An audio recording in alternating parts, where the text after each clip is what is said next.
सर्वांना माझा नमस्कार. माझे नाव विश्वरे. आज तुम्हाला मी आपल्या विधी लोकांच्या एका मनात असणाऱ्या एका अभिराज्य करणाऱ्या एका महान राजाबद्दल सांगणार आहे, ज्याचं नुसतं नाव जरी ऐकलं तर अंगावर शहार येतात, अंगातलं रक्त सरसरते व अंगात 36 छातींचे बळ येते. असा एक राजा फक्त रयतेसाठी नाही तर असा एक योद्धा ज्याने अन्याय विरुद्ध लढला, असा एक वीरपुत्र ज्याने स्वराज्याचा पाया रचला. हिंदवी स्वराज संस्थापक म्हणून ओळख जाणारे छत्रपती शिवाजी महाराज यांच्याबद्दल आज मी थोडा सादर करून दाखवणार आहे.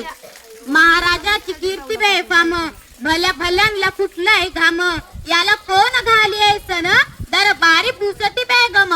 बडी बेगम म्हणजे आली आदिलशाची आई बर का. नजर येत तिच्या अंगार, कोणी घेईना पुढाकार, साऱ्यांनीच मानली हार.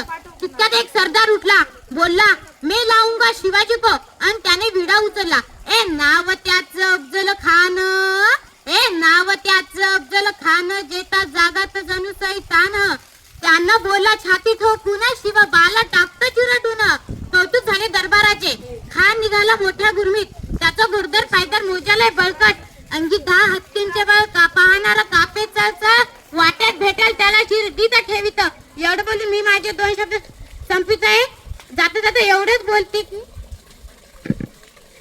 हर हर